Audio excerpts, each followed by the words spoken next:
की शुरुआत करते हैं दिल्ली की खबर से। दिल्ली से बड़ी खबर आपको बता रहे हैं, गृह मंत्री अमित शाह आज गुजरात दौरे पर हैं। तो बड़ी खबर आपको राजधानी दिल्ली से बता रहे हैं, जहां विश्वविद्यालय की आधारशिला रखेंगे गृह मंत्री अमित शाह। गुजरात के आणंद में बनेगा सहकारी विश्वविद्यालय, भारत का पहला राष्ट्रीय स्तर का सहकारी विश्वविद्यालय होगा। तो बड़ी खबर दिल्ली से आपको बता रहे हैं, सीएम और भूपेंद्र पटेल और विधानसभा अध्यक्ष इस दौरान मौजूद रहेंगे।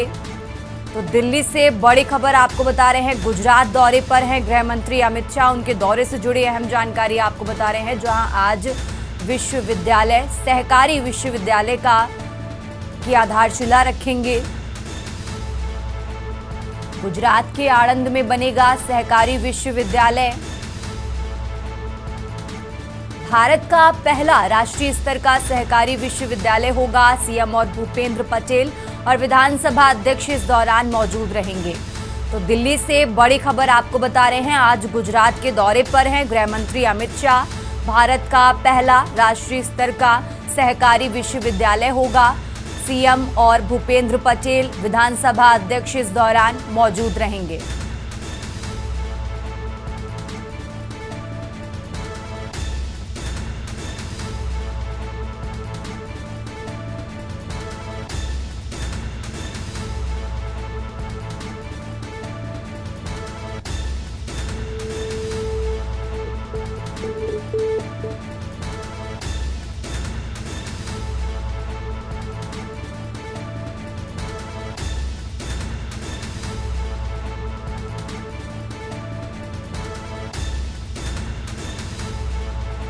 तो गुजरात के मुख्यमंत्री, विधानसभा अध्यक्ष इस दौरान मौजूद रहेंगे। भारत का पहला राष्ट्रीय स्तर का सहकारी विश्वविद्यालय जिसकी आधारशिला रखेंगे गृह मंत्री अमित शाह।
और इसी खबर पर ज्यादा जानकारी के लिए हमारे साथ दिल्ली से विशेष संवाददाता अखिलेश जी जुड़ चुके हैं। अखिलेश जी, आज गुजरात के दौरे पर हैं गृह मंत्री अमित शाह, सहकारी विश्वविद्यालय की आधारशिला रखने वाले हैं। इस कार्यक्रम से जुड़ी क्या कुछ जानकारी है आपके पास, जरा दर्शकों को बताइए अखिलेश जी। केंद्रीय सहकारिता और गृह मंत्री अमित शाह आज गुजरात के दौरे पर जा रहे हैं। गुजरात में एक बड़ा कार्यक्रम रखा गया है। इसमें मुख्य अतिथि के तौर पर केंद्रीय गृह मंत्री और सहकारिता मंत्री अमित शाह शामिल होंगे। गुजरात के आणंद में देश का ऐसा पहला राष्ट्रीय स्तर का सहकारी विश्वविद्यालय बनने जा रहा है। इस सहकारी विश्वविद्यालय की आज आधारशिला रखी जाएगी। इसके लिए गुजरात सरकार के द्वारा तैयारियां पूरी गई हैं। गुजरात के मुख्यमंत्री भूपेंद्र पटेल और गुजरात विधानसभा के अध्यक्ष शंकर चौधरी भी के द्वारा वहां पर तैयारियों के साथ मौजूद रहेंगे और सहकारिता मंत्री अमित शाह पहुंचेंगे और आज इस सहकारी विश्वविद्यालय की आधारशिला रखेंगे, जो राष्ट्रीय स्तर का होगा। इससे गुजरात के छात्रों को पढ़ने लिखने और वहां पर रिसर्च करने का मौका मिलेगा, साथ ही दूसरे प्रदेश के छात्र भी जाकर वहां अपनी पढ़ाई कर सकते हैं। तो कहा जा सकता है कि देश में तमाम विश्वविद्यालय चल रहे हैं, लेकिन सहकारी विश्वविद्यालय राष्ट्रीय स्तर का पहला विश्वविद्यालय होगा, जिसकी शुरुआत राष्ट्रीय स्तर पर की जा रही है और इसका भारत सरकार और गुजरात सरकार के दोनों की आर्थिक मदद से बनेगा और सहकारिता मंत्रालय की निगरानी में संचालित होगा। ठीक है अखिलेश जी, आप हमारे साथ बने रहिए, हम आगे भी आपसे अपडेट लेते रहेंगे। और ये दिल्ली से बड़ी खबर आपको बता रहे हैं, राजधानी दिल्ली से अहम जानकारी आपको बता रहे हैं, जहां गुजरात के दौरे पर हैं गृह मंत्री अमित शाह। सहकारी विश्वविद्यालय की आधारशिला रखेंगे और इस दौरान गुजरात के मुख्यमंत्री, विधानसभा अध्यक्ष भी मौजूद रहेंगे।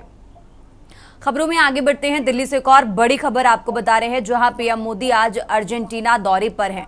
तो पीएम का एजीजा इंटरनेशनल एयरपोर्ट पर स्वागत होगा। अर्जेंटीना के राष्ट्रपति के निमंत्रण पर पहुंचे हैं प्रधानमंत्री नरेंद्र मोदी। दिल्ली से बड़ी खबर आपको बता रहे हैं, जेवियर माइली के निमंत्रण पर प्रधानमंत्री वहां पहुंचे हैं। तो पीएम मोदी की राष्ट्रपति माइली से द्विपक्षीय वार्ता होगी। भारत अर्जेंटीना के काम में सहयोग की समीक्षा की जाएगी। दोनों देशों में रक्षा, कृषि, खनन, तेल, गैस पर इस दौरान चर्चा होगी। तो नवीकरणीय ऊर्जा, व्यापार, निवेश पर समझौते होंगे। एक दूसरे के साथ साझेदारी बढ़ाने के तरीकों पर भी इस दौरान चर्चा की जाएगी। तो बड़ी खबर दिल्ली से आपको बता रहे हैं। राजधानी दिल्ली से अहम जानकारी आपको बता रहे हैं, जहां पीएम मोदी का अर्जेंटीना दौरा है।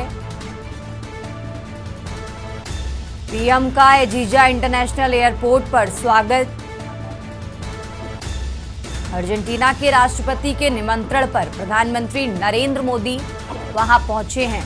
तो बड़ी खबर आपको बता रहे हैं दिल्ली से। दिल्ली से अहम जानकारी आपको बता रहे हैं, जहां प्रधानमंत्री नरेंद्र मोदी का अर्जेंटीना दौरा है। और इसी खबर पर ज्यादा जानकारी के लिए हमारे साथ दिल्ली से अखिलेश जी जुड़े हुए हैं। अखिलेश जी, आज प्रधानमंत्री नरेंद्र मोदी अर्जेंटीना दौरे पर हैं। आज कौन कौन से कार्यक्रमों की जानकारी है आपके पास, दर्शकों को बताइए। भारत और अर्जेंटीना के 75 साल के संबंधों को एक और मजबूती देने की दिशा में आज प्रधानमंत्री नरेंद्र मोदी अर्जेंटीना के दौरे पर हैं। प्रधानमंत्री आज अर्जेंटीना पहुंचे और वहां पर एजीजा इंटरनेशनल पर प्रधानमंत्री नरेंद्र मोदी का जोरदार स्वागत किया गया। प्रधानमंत्री नरेंद्र मोदी अर्जेंटीना के अपने दौरे पर वहां के राष्ट्रपति जेवियर माइली के निमंत्रण पर पहुंचे थे, क्योंकि पिछली बार जब राष्ट्रपति जेवियर की और प्रधानमंत्री नरेंद्र मोदी की मुलाकात हुई थी, उस दौरान जेवियर के द्वारा प्रधानमंत्री मोदी को निमंत्रण दिया गया था। उसी निमंत्रण पर प्रधानमंत्री आज पहुंचे हैं। प्रधानमंत्री 8 दिनों की विदेश यात्रा पर है और करीब 5 देशों की यात्रा ये शामिल है। इसमें प्रधानमंत्री आज जब अर्जेंटीना में द्विपक्षीय वार्ता करेंगे तो अर्जेंटीना के राष्ट्रपति माइली के साथ कई ऐसे समझौते होंगे जो भारत और अर्जेंटीना के लिए मील का पत्थर साबित होंगे। दोनों देशों के लिए कृषि के क्षेत्र में, खनन के क्षेत्र में, नवीनीकरण ऊर्जा के क्षेत्र में, व्यापार के क्षेत्र में और खासकर निवेश के क्षेत्र में जो समझौते होंगे, उससे दोनों देशों को एक प्रगति मिलेगी और दोनों देश अंतरराष्ट्रीय स्तर पर जो आतंकवाद और दहशतगर्दी का माहौल बना हुआ है, उसमें भी एक दूसरे के साथ सहयोग करने के सकारात्मक दिशा में संयुक्त रूप से समझौता करेंगे। इसके साथ ही साथ भारत के जो लोग वहां पर मौजूद हैं, तो भारतीय समाज के साथ भी प्रधानमंत्री की मुलाकात का एक कार्यक्रम रखा गया है। उस कार्यक्रम को प्रधानमंत्री संबोधित भी करेंगे। इस दौरान अर्जेंटीना के राष्ट्रपति माइली भी मौजूद रहेंगे। तो कुल मिला के कहा जाए कि प्रधानमंत्री नरेंद्र मोदी का दौरा जो अर्जेंटीना का आज चल रहा है, इसमें भारत और अर्जेंटीना के बीच संबंधों को और मजबूत करना और जो 75 साल से दोनों देशों के बीच में तमाम तरह के कार्य चल रहे हैं, तमाम तरह की योजनाओं पर दोनों देश मिलकर काम कर रहे हैं, उन कार्यों की समीक्षा की जाएगी कि भारत और अर्जेंटीना ने एक दूसरे के साथ मिलकर 75 साल में कितने संबंधों को मजबूत किया है। इन संबंधों की समीक्षा में और मजबूती किस तरीके से की जा सकती है, भारत और अर्जेंटीना एक दूसरे के साथ साथ कौन से ऐसे काम कर सकते हैं जिसमें दोनों देशों को उससे फायदा होगा, व्यापार होगा, निवेश बढ़ेगा और खनन और कृषि के क्षेत्र में दोनों की उन्नति होगी। इसको लेकर भी तरीके खोजे जाएंगे कि उन पर चर्चा होगी, रणनीति बनाई जाएगी और फिर द्विपक्षीय वार्ता के दौरान द्विपक्षीय समझौते होंगे, ताकि दोनों देश एक दूसरे के साथ भविष्य में कंधा से कंधा मिलाकर एक दूसरे की हर तरह से किसी भी स्थिति में खड़े होने का भरोसा भी जताएंगे। ठीक है अखिलेश जी, बहुत बहुत शुक्रिया आपका तमाम जानकारी दर्शकों तक पहुंचाने के लिए। और ये दिल्ली से बड़ी खबर आपको बता रहे हैं। राजधानी दिल्ली से अहम जानकारी आपको बता रहे हैं, जहां पीएम मोदी की राष्ट्रपति माइली से द्विपक्षीय वार्ता होगी।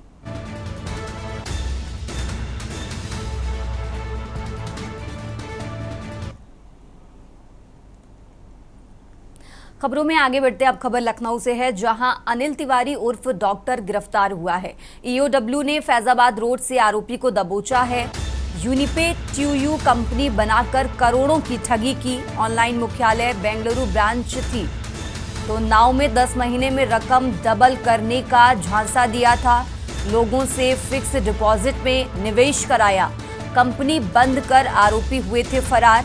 लखनऊ से खबर आपको बता रहे हैं, जहां मास्टरमाइंड मुकंदन गंगम भी अब भी फरार है और अब तक 6 आरोपी पहले ही जेल जा चुके हैं।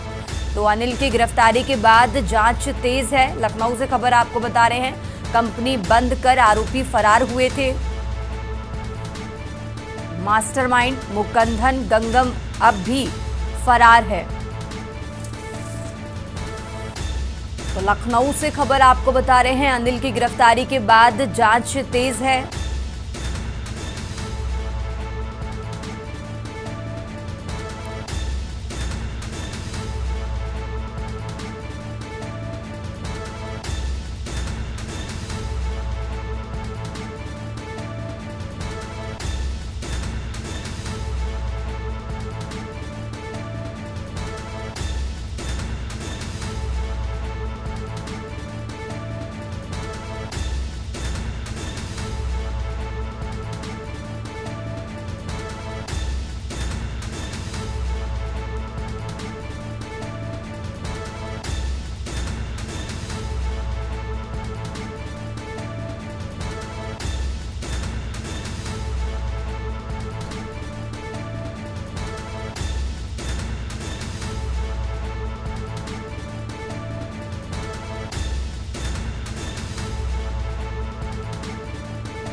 और इसी खबर पर ज्यादा जानकारी के लिए हमारे साथ लखनऊ से शिवा शर्मा जुड़ चुके हैं। शिवा, जिस तरीके से अनिल की गिरफ्तारी के बाद इस पूरे मामले की जांच तेज है, अभी इस मामले में और कितनी गिरफ्तारियां हो सकती हैं, क्या कुछ अपडेट इसको लेकर आपके पास?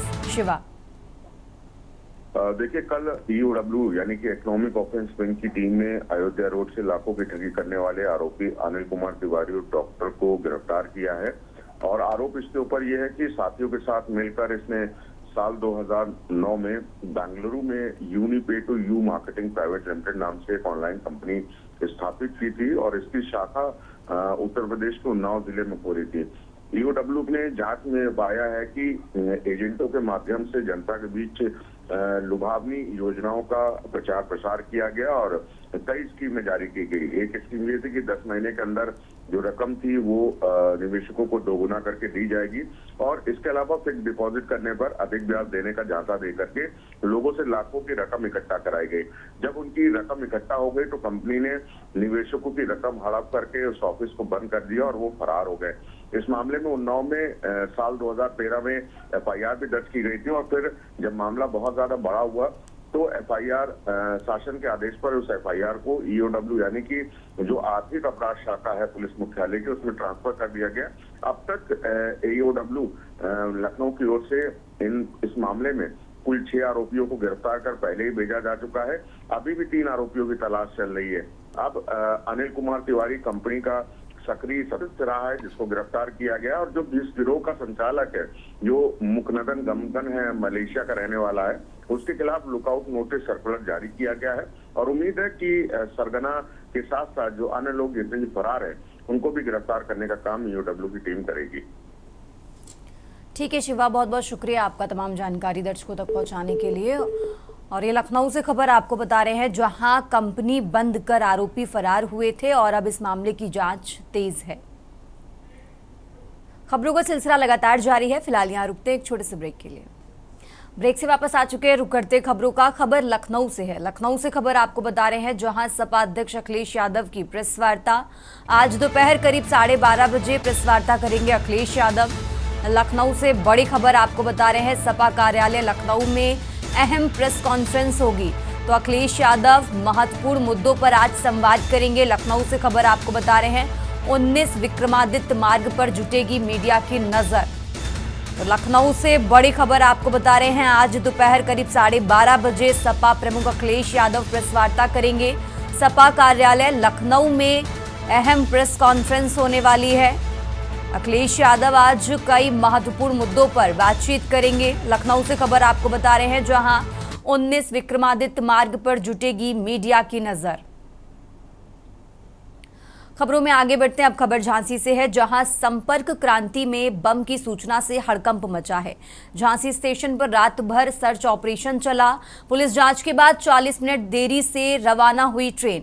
तो हजरत निजामुद्दीन से दुर्ग जा रही थी संपर्क क्रांति एक्सप्रेस। यह अहम जानकारी आपको बता रहे हैं।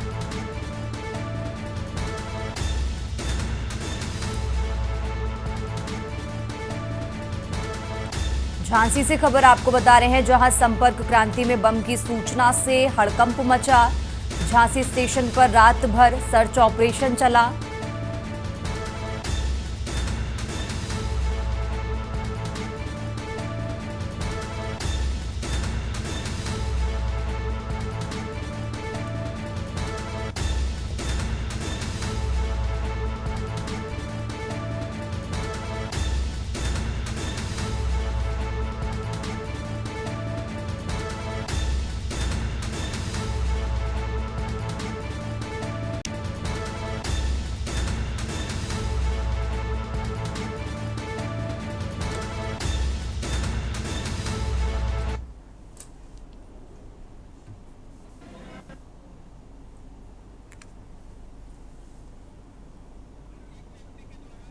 के माध्यम पर बम होने की संभावना है। उस गाड़ी झांसी पहुंचने वाली थी उससे पूर्व। उसके आधार पे स्थानीय प्रशासन, बॉम्ब स्क्वाड, जीआरपी, आरपीएफ द्वारा सभी तैयारियां यहाँ की गई। लोगों प्लेटफॉर्म को गाड़ी के आने से पूर्व खाली किया गया। सभी लोगों को सुरक्षित उतार कर उनके सामान की जांच की गई और गाड़ी के सभी कोचेस की राजकीय बीडीडीएस स्क्वाड द्वारा जांच की गई और कुछ भी संदेहास्पद नहीं मिला है। किन टीमों के द्वारा जांच की गई? BDDS team bomb detection and disposal. गलत पाई गई। हाँ, गलत। सूचना कैसे मिली? वो इम्पोर्टेंट सूचना कैसे मिली? सूचना रेल मदद के माध्यम से। रेल मदद। हाँ। इस बुलेटिन में फिलहाल इतना ही। आप देखते रहिए के न्यूज इंडिया। आप देख रहे हैं के न्यूज, खबरों का सारथी।